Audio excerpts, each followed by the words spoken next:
हरियाणा में कांग्रेस वर्सेस कांग्रेस लगातार दिखाई दे रहा है और इससे जुड़ी एक बड़ी खबर से आपको रूबरू करा दें जो करनाल से सामने आ रही है। कांग्रेस पार्टी में आज फिर गुटबाजी दिखाई दी है। एक बार कांग्रेसी कार्यकर्ताओं में चले हैं लात घूंसे, अब एक अलग स्तर पर कहीं ना कहीं यह पूरा घमासान पहुंचता हुआ दिखाई दे रहा है। पहले सिर्फ जुबानी तौर पर वार किया जा रहा था, पलटवार किया जा रहा था एक दूसरे के ऊपर, लेकिन अब नौबत यह आन खड़ी हुई है कांग्रेस पार्टी के अंदर कि लात घूंसे चल रहे हैं। करनाल से यह मामला सामने आया है। हुड्डा और जो सुरजेवाला के समर्थक हैं वही आपस में उलझ गए और ऐसा ही कुछ हाल, चाहे बात करें जींद की, चाहे बात करें गुरुग्राम की या बात करें नारनौल की, वहां पर भी दिखाई दिया था। लेकिन अब बात करें करनाल की तो यहां मामला और भी ज्यादा गंभीर कहीं ना कहीं होता चला जा रहा है। करनाल की तस्वीर के साथ साथ ये 5 तस्वीरें आपको दिखा रहे हैं। जींद, हिसार, नारनौल, गुरुग्राम, चरखी दादरी, यानी कोई एक जगह की घटना नहीं है जहां कांग्रेस के कार्यकर्ताओं में आपसी गुटबाजी खुलकर सामने आई हो, कांग्रेस पार्टी की फूट, बल्कि अनेकों ऐसे स्थान हैं जहां पर जब जब ऑब्जर्वर पहुंच रहे हैं फीडबैक लेने के लिए, तब तक नारेबाजी, तब तक हंगामा जो है कि जमकर दिखाई दे रहा है।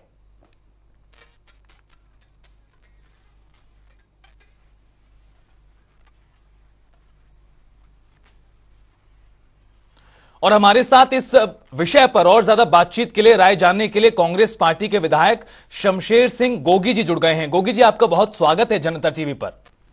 धन्यवाद। शमशेर सिंह गोगी जी, एक तरफ तो लग रहा था कि बहुत जल्द कांग्रेस पार्टी का संगठन प्रदेश में तैयार होगा, कवायद बहुत तेज गति से बढ़ रही थी, लेकिन जो आलाकमान, पार्टी आलाकमान, एआईसीसी की ओर से ऑब्जर्वर्स नियुक्त किए गए हैं, जब वो पहुंचे हैं प्रदेश में तो स्थिति क्या है वो तो बहुत ही ज्यादा विकट कहीं ना कहीं दिखाई दे रही है।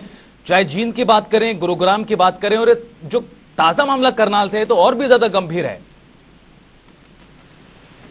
तो ऐसा है कि ऐसा कोई गंभीर, कोई सीरियस मामला नहीं है जी, लेकिन जब पार्टी का ग्राफ इतना बढ़ा हुआ है, सभी वर्करों को ये लगता है अब सत्ता में आने वाले हैं। तो जब सत्ता में आने का टाइम होता है तो जोश जो है वो पूरा बाहर आ जाता है। वही जोश जो भावना के अंदर बह के नारों में बदल गया हो। आप इसे ठीक मानते हैं गोगी जी? आप इसे सही मानते हैं? आपने कहा कि गंभीर नहीं है, आप इसे सही मानते हैं इस परिपाटी को? नहीं, मैं देखो, नारे लगाना कोई बुरी बात नहीं है। लात घूंसे तो चलाना, वर्कर माफ की कीजिएगा सर, भावना है। आपको लात घूंसे चले हैं करनाल में? हाँ, करनाल में लात घूंसे चले, इस तरह की जानकारी सामने आई, तस्वीरें देखिए, बहुत धक्का मुक्की की जा रही है। देखो, मेरी जानकारी में नहीं है जी, लेकिन अगर इस तरह की बात है तो वो गलत है।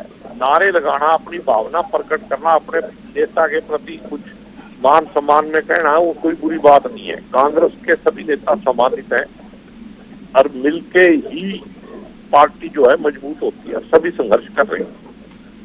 लेकिन शमशेर सिंह गोगी जी, जो कांग्रेस पार्टी के प्रभारी हैं दीपक बाबरिया, उन्होंने कल जनता टीवी के साथ खास बातचीत में ये नसीहत दी थी, कहा था कि इससे नुकसान होगा। नसीहतों के बावजूद भी हालात नहीं संभल रहे। अगर ये पूरा ड्रामा, सियासी ड्रामा कमरे के भीतर हो, हॉल के भीतर हो तो समझ आता है, लेकिन सबके सामने अगर इस तरह से होगा तो जो कार्यकर्ता हैं, क्या उनके मनोबल पर किसी प्रकार का प्रभाव आपको लगता है कि पड़ता है, नहीं पड़ता है? देखो, ऐसे है जब शक्ति और संगठन बनाने के लिए अपने समर्थकों को लेके आ रहे हैं। इसमें ज्यादा जो बड़े नेता हैं, मेरे को नहीं लगता कि उनकी तरफ से कुछ है, लेकिन जो डिस्ट्रिक्ट प्रेसिडेंट बनना चाहते हैं, प्रदेश संगठन में जगह चाहते हैं, वो सारे मिलके अपनी अपनी ताकत का प्रदर्शन कर रहे हैं। तो उस प्रदर्शन के बीच में जी, जिस नेता से वो जुड़े हैं उनका बिल्कुल नाम गोगी जी, माफी के साथ आपको रोक रहा हूं। बहुत शुक्रिया आपका हमारे साथ जुड़ने के लिए, बातचीत के लिए, इस पूरे विषय पर अपनी बात रखने के लिए। हमारे साथ कांग्रेस पार्टी के एक और वरिष्ठ सदस्य जुड़ गए, हमारे साथ जुड़ गए अब कैप्टन अजय यादव जी। बड़े नेता हैं, पूर्व मंत्री रहे हैं और बड़ी जिम्मेदारी इस वक्त संभाल रहे हैं। कैप्टन अजय यादव जी, आप इस पूरे मामले को किस तरह से देखते हैं? एक तरफ उम्मीद इस बात की थी कि बहुत जल्द संगठन तैयार होगा, संगठन तैयारी को लेकर काम भी चल रहा है, लेकिन उसके बीच में जो ये गुटबाजी है, इसे आप किस तरह से देखते हैं? चूंकि पहले भी कांग्रेस नेताओं का कहना था कि मतभेद हैं, मनभेद नहीं है, लेकिन आप इसे किस तरह से देखते हैं? मतभेद है, मनभेद है, क्या है आखिरकार? नहीं, ऐसा नहीं है। देखिए, हमारी पार्टी जो है एक नेशनल पार्टी है कोई रीजनल पार्टी नहीं है।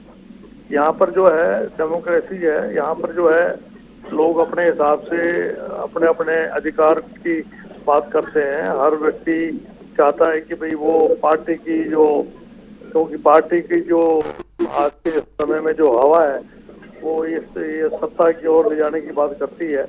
तो सब में एक जोश है कि भाई हमें भी जो है पार्टी संगठन में डिस्ट्रिक्ट का जिला बनाया जाए और प्रदेश में लिया जाए।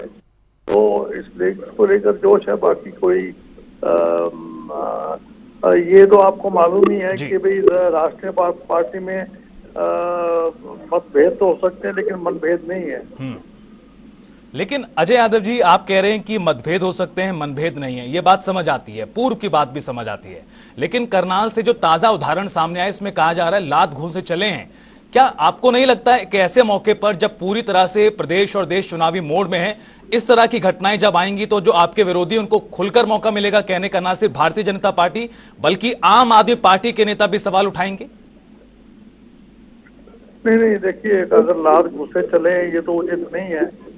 अगर ऐसा हुआ है तो ये तो मामला बड़ा गंभीर है। बाकी नारेबाजी तो कोई कर सकते हैं। तो मुझे देखो पूरा ज्ञान नहीं है क्या मामला है क्या नहीं है, क्योंकि आपको पता होगा लेकिन मेरे पास अब तक कोई ऐसी खबर आई नहीं है। तो मेरा यही अपील है अपने साथी वर्गों से कि वो संयम रखें और अपने ऑब्जर्वर को वो पूरा टाइम दे रहे हैं, मिलने का एक एक करके मिलने का टाइम दे रहे हैं, उनसे अपनी बात रखें और अपना कार्य करें। जी कैप्टन अजय यादव जी, ये बात समझ आती है कि आप कह रहे हैं कि जो निचले जो कार्यकर्ता हैं, जो बड़े नेता हैं वहां पे नहीं, लेकिन जो नीचे कार्यकर्ता हैं उनमें कहीं ना कहीं घमासान है। लेकिन सवाल यह है कि जब पार्टी प्रभारी कह रहे हैं, नसीहत दे रहे हैं कि इस तरह से ना किया जाए, उसके बावजूद भी ये हो रहा है, तो क्या ये किसी के इशारे पर हो रहा है? क्यों आखिरकार ये नौबत खड़ी हुई है कि इस तरह से विवाद है?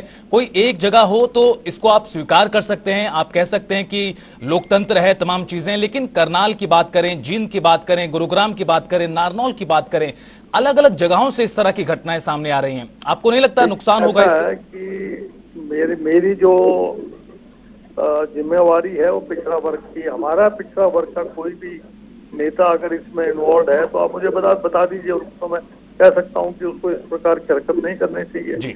अब जो है पार्टी के अंदर जो है जो जिन नेताओं से जुड़े हुए हैं आप उनसे पूछे ना। हमें मेरा तो कोई नाम लेके ना तो मैंने लोगों से मना कर रखा है कि कभी भी मैं कहीं भी जाता हूँ ना तो मैंने ये साफ कह रखा है ना तो मुझे आप भावी सीएम बोलेंगे जी, ना मेरे को आप ये बोलेंगे कि क्या। हमारा मकसद केवल एक ही है कि पार्टी की और पूरे देश के अंदर ओबीसी एक ऐसा डिपार्टमेंट है जिसमें ब्लॉक लेवल तक हमने अपने अध्यक्ष बना रखे हैं। तो हमारी जो मेरे संगठन की तरफ से कोई कोताही नहीं है।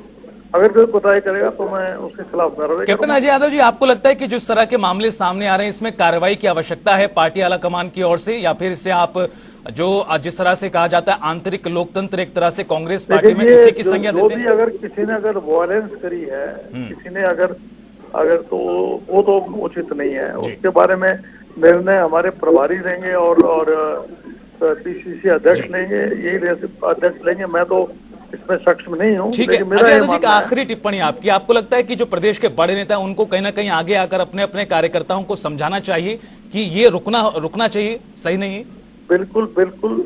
अगर कोई भी किसी भी कार्यकर्ता का कोई इस प्रकार के करता है कि प्रत्येक नेता का फर्ज बनता है कि अपने जो साथी हो, जो कार्यकर्ता है उनको बोलें कि वे संयम में रहें, अपनी बात संयम होकर करें।